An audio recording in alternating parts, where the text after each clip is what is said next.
በአማራ ምድር በአገዛዝ ጦርና በፋኖ ኃይሎች መካከል የሚደረገው የፊት ለፊትና የጨበጣ ውጊያ ዛሬም ተጠናክሮ ቀጥሏል። ደጋዳሞችን ለመቆጣጠር አሰፍስፎ የገባው የአገዛዝ ጦርም ክፉኛ እየተመታ መሆኑም ተነግሯል። የጀግኖቹ ምድር ፈረስ ቤት የአገዛዙን መዋቅር በታትኖታል። የአማራ እናት ማፀን ዛሬም ፍትህና ነጻነትን የሚያስከብሩ የቁርጥ ቀን ጀግኖቿን ማፍራቷን ቀጥላለች። በፈረስ ቤት ደጋዳሞት ወረዳ በተደረገ ከፍተኛ ተጋድሎ በጀነራል መሐመድ ተሰማ እየተመራ ወደ ቦታው ያቀነው የአገዛዝ ጦር ቅንድብ ቅድሙ ተመቶም ተበታትኗል።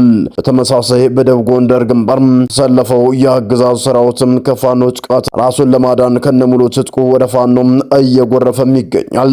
ሰራዊቱ ማን ሞቶ የማን ስልጣን ሊቀጥል በማን ደም የማን ወንበር ሊጸና በሚል ከቀጠናው እየጠፋ ሲሆን የፋኖ ኃይሎችም በግፍ አቀባበል እያደረጉላቸውም ይገኛሉ። በዝርዝር የምናሰማችሁ ቀዳሚው መረጃችን ነው የሚሆነው።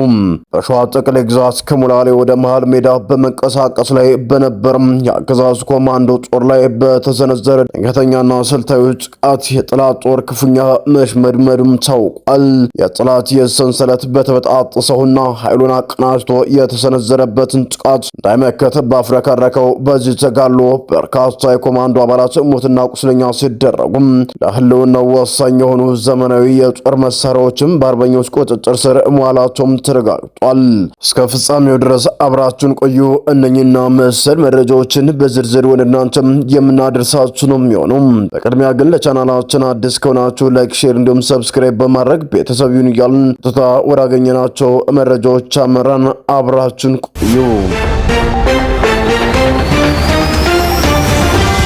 በጀነራል መሐመድ ተሰማ እየተመራ ደጋዳሞችን ለመቆጣጠር አሰፍስፎ የገባው የአገዛዙ ኃይል በፋኖ ክፉኛ እየተመታ መሆኑ ተነገረም።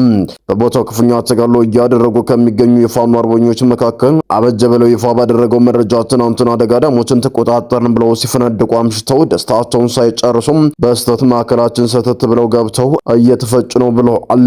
አርበኛው የብልጽግና ጀነራሎች ይገርሙኛል ያለ ሲሆን ጀነራል የሚለው ማዕረግ ተሸክሞ የውጊያ ዕቅድና ብላ እንኳን እያላቸውም ብለዋል።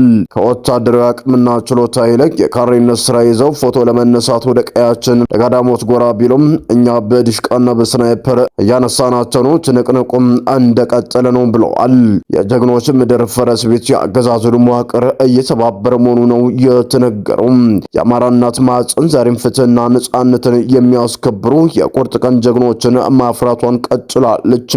በፈረስ ቤት ደጋዳሞት ወረዳ በተደረገው ከፍተኛ ተጋድሎ በጀነራል መሐመድ ተሰማ እየተመራ ወደ ቀጠናው የገባው የአገዛዙ ኃይል በፋኖ ቅንድብ ቅንድቡን ተመቶ የሚገባውን ቅጣት አግኝቷል ነው የተባለው።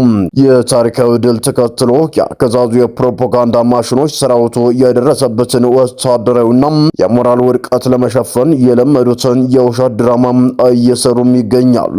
ከዓመታት በፊት በሸኔ የተማረኩትንና የፒካፕ ተሽከርካሪዎችን ፎቶ በሰው ሰራሽ አስተውሎት ያቀናበሩ በማህበራዊ ሚዲያ መልቀቃቸውን የስርዓቱ መፈራረስና የመጨረሻው የውድቀት ምልክት ተደርጎም ተወስዷል። የአማራ ፋኖ ብሔራዊ ንቅናቄ ምክትል አዛዥ ለወታደራዊ አስተዳደር አርበኛ ሻለቃ ዝናቡ ልንገረውና የአፋብን ምዕራብ አማራ ቀጠና ቴዎድሮስ ዘመቻ መሪ አርበኛ መቶ አለቃ ሰሞን ባደረጉት የተቀናጀ ወታደራዊ አመራም የጀግናው የፋኖ ክንድ ዛሬም እንደ እሳት እየተፋጀም ይገኛል። ይህ በእንዲህ እንዳለ ወደ ሌላኛው መረጃችን ስናቀናም በደቡብ ጎንደር የተሰለፈው የአገዛዝ ሰራዊት ከፋኖ ጥቃት ራሱን ለማዳን በግፍ እየተናደ ወደ ፋኖ ከነትጥቁ እየገባም ይገኛል። ሰራዊቱ ማን ሞቶ የማን ስልጣን ሊቀጥል በማን ደም የማን ወንበር ሊጸና በሚል ባገኘው አጋጣሚ ሁሉም ከስምሪቱ ቀጠናው እየጠፋ ወደ ፋኖ እየተቀላቀለም ነው። በቅርቡ በሰዴ ሙጃ ወረዳ የዲሽቃ ምድብተኛ የነበረው ወታደሩ በተታደለ አገዛዙን በመቃወም ባፋብን በላይ እዝ ጀነራል ባንታ ባተ ክፍለ ጦር መቀላቀሉም የዚሁ ማሳያ አንዱንም ተገልጿል። ይህንን ተከትሎም በከባድ ጭንቀትና ተስፋ መቁረጥ ውስጥ የተዘፈቁት የአገዛዙ ወታደር አዛዦች በስማዳ ወረዳ ወገዳ ዙሪያ ልዩ ስማቸው ጀብጌና ሰኞ ገበያ ተብለው በሚጠሩ አካባቢዎች ላይ ወታደሮቻችን ከርተው ሲሄዱ አይታችኋል፣ አቅጣጫ ጠቁማችኋል በሚል በግብርና ስራ ላይ የነበሩ ሁለት ንጹሃን አርሶ አደሮች በዘግናኝ ሁኔታ መገደላቸውም ተነግሯል። በሸዋ ግንባርም ትንቅንቁ ሲቀጥል በሸዋ ጠቅላይ ግዛት መንዛ አውራጃ በአገዛዙ ጦር ላይ ድንገተኛ መብረቃዊ ጥቃት መፈጸሙን ወንዱ አስቻለው ደሴ ክፍለ ጦር አስታውቋል። በአፋብን ሸዋ ጠቅላይ አሳምነው መሐመድ ቢሆነኝ ኮር ወንዱ አስቻለው ደሴ ክፍለ ጦር በአገዛዙ ጥምር ጦር ላይ በትናንትናው ዕለት መብረቃዊ እርምጃ ወስጃለሁም ብለዋል።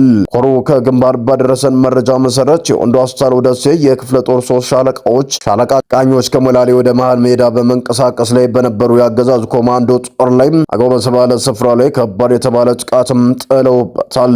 በተወሰደው በዚህ ወታደር እርምጃ በአገዛዙ ላይ ከፍተኛ የሞትና የመቁሰል አደጋ መድረሱንም የደረሰን መረጃም አረጋግጧል።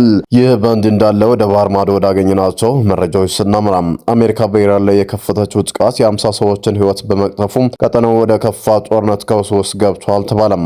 የመካከለኛው ምስራቅ ቀውስ ወደ ታይቶ የማይታወቅ አደገኛ ምዕራፍ መሸጋገሩን የሚያሳዩ አስደንጋጭ መረጃዎች ወጥተዋል። አልጀዚራ የኢራን ጤና ሚኒስቴርን ጠቅሶ እንደዘገበው እንደ አውሮፓውያን አቆጣጠር ከሐምሌ መጀመሪያ ጀምሮ አሜሪካ በኢራን ላይ በፈጸመቻቸው ተከታታይ ወታደራዊ ጥቃቶች የተገደሉ ሰዎች ቁጥር 50 ደርሷል ብለዋል። እንደ ሚኒስተሩ መግለጫ ከሆነ ጥቃቱ ከፍተኛ ሰብአዊ ኪሳራ እያስከተለ የሚገኝ ሲሆን እስካሁን ባለው መረጃ 517 ሰዎች ከባድና ቀላል የአካል ጉዳት ደርሶባቸዋል ብለዋል። የአሜሪካ ቀጥተኛ ወታደር እርምጃና የኃይል እርምጃ በቀጠናው ለረጅም ጊዜ ሲንቀለቀል የነበረውን የውክልና ጦርነት ወደ ቀጥተኛና የይፋዊ ፍልሚያ የቀየረ መሆኑ ተገልጿል። የተጀመረው ቀጥተኛ ግጭት የዓለምን የነዳጅ ገበያና የደህንነት ምህዳር ሙሉ በሙሉ የሚያናጋ ነው ተብሏል። በተለይም በቀይ ባህርና በኤደን ባህረ ሰላጤ አካባቢ የንግድ መርከቦችን እንቅስቃሴ ይበልጥ ለአደጋ የሚያጋልጥ በመሆኑም የዓለም ሀያላን መንግስታት በትልቅ ስጋት ሁኔታውን እየተከታተሉት ይገኛሉ። ኢራን በበኩሏ ለተሰነዘረባት ጥቃት ከባድ የአጸፋ እርምጃ እንደምትወስድ ይዛተች ሲሆን አዲስ ቀውስ መላው ቀጠናውንና ዓለም አቀፍ ማህበረሰቡን ወደ ከፋና ወደማይመለስ የጦርነት አዙሪት ውስጥ እየከተተው መሆኑን አልጀዚራም በሰፊው ዘግቧል። ይህ በእንዲህ እንዳለ የኢራን ጠቅላይ መሪ ሀገራቸው ለአሜሪካ የማይረሳ ትምህርት ማዘጋጀቷንም ተናግረዋል። የኢራኑ ጠቅላይ መሪ ሙጅተባ ኻሜኒ አሜሪካ ጊዜያዊ የተኩስ አቁም ስምምነት ሆነ በተደጋጋሚ መጣሷን የፕሬዝዳንት ዶናልድ ትራምፕ ፊርማ ዋጋ የለሽ እንደሆነ የሚያሳይ ነው ብለዋለች። በአሜሪካና እስራኤል ጥቃት የተገደሉት አባታቸውን ተክተው ስልጣኑን ከተቆጣጠሩት አንስቶ እስካሁን በይፋ ያልታዩት ጠቅላይ መሪው ይህንን ያሉት በጽሁፍ ባወጡት መግለጫም ነው። አሜሪካ ጦርነቱን ለማባባስ ትፈልጋለች በማለት የከሰሱት ሙጅተባ ኻሜኒ ኢራን ለዋሽንግተን የማይረሳ ትምህርት እያዘጋጀችላት ነው ሲሉም ገልጸዋል። አሜሪካና ኢራን ጦርነቱን የሚቋጭ መጨረሻ ድርድር እንዲያደርጉ በር የሚከፍት የመግባቢያ ስምምነት የተፈራረሙበት ሰኔ ላይ ነበር። በአሜሪካ በኩል የፈረሙት ፕሬዝዳንት ትራምፕ ሲሆኑ ፕሬዝዳንት ሞሐመድ ፔዜሽኪያን ደግሞ ኢራንን ወክለው ፊርማቸውን አኑረዋል። ይሁን እንጂ በሳምንታት ልዩነት የሁለቱ ሀገራት ግጭትም አገርሽቷል። ፕሬዝዳንት ትራምፕ ባለፈው ሳምንት ጊዜው ስምምነቱ አብቅቷል ብለዋል። አሜሪካ ስምምነቱን በተደጋጋሚ መጣሷን በማንሳት የከሰሱት የኢራኑ ጠቅላይ መሪም ይህም አንድ መሰረታዊ እውነት አሳይቷል ተብሏል። የአሜሪካው ፕሬዝዳንት ፊርማ ሙሉ በሙሉ ዋጋ የለሽና ታማኝነት የጎደለው ነው ብለዋል። የተከበረችው ሀገር ኢራን ለአሜሪካ የማይረሳ ትምህርት አዘጋጅታላታለች ሲሉም ተናግረዋል። ኢራን በጆርዳን በሚገኘው የአሜሪካ የጦር ቤዝ ላይ በቀጥታ ጥቃት ስትፈጽም የሚያሳይ ምስልም ይፋ አድርጋለች። በዚህ ጥቃትም በርካታ ሰው አልባ አውሮፕላኖችና ቅንጡ የሆነውን ሄሊኮፕተርን 21 ሚሊዮን ዶላር ማውደሟንም በርካታ ወታደሮች መገደላቸውንም ገልጻለች። ለዚህ ኢላማውን ለጠበቀ ጥቃት አሜሪካ ራሽያንና ቻይናን እየወቀሰችም ትገኛለች ተብሏል። አሜሪካን በሆርሙዝ ዳርቻ በሚገኘው የኢራን ነዳጅ ማከማቻ ላይ በሬክታር ስኬል 5 የተለካ የመሬት መንቀጥቀጥ ማድረሱ ተገልጿል። በዚህም አሜሪካ የኢራን መሰረተ ልማትና ድልድዮችን እያጠቃችም ትገኛለች። የኢራን ዋና ኤሌክትሪክ መስመር ጉዳት ያስተናገደ ሲሆን የቴህራን ዜጎች ኤሌክትሪክ ቆጥበው እንዲጠቀሙ ኢራን ለዜጎቿ መልእክት ማስተላልፋለች። ኢራን በባህሬንና በኩዌት የሚሳኤል ጥቃቷን የቀጠለ ሲሆን ኩዌት ለኢራን ጥቃት ምላሽ ለመስጠት ማቀዷን በመግለጽ ለዜጎቿ የጥንቃቄ መልእክት አስተላልፋለች ነው የሚለው መረጃችን። ሰላም ጤና ይስጥልን። የተወደዳችሁና የተከበራችሁ የሚዲያችን ቤተሰቦች ለሰዓቱ የነበሩን መረጃዎች እነዚህን ይመስሉ ነበር። በሌላ በተጠናከረ መረጃዎች እስከምንገናኝ በያላችሁበት ሰላም ቆዩልን።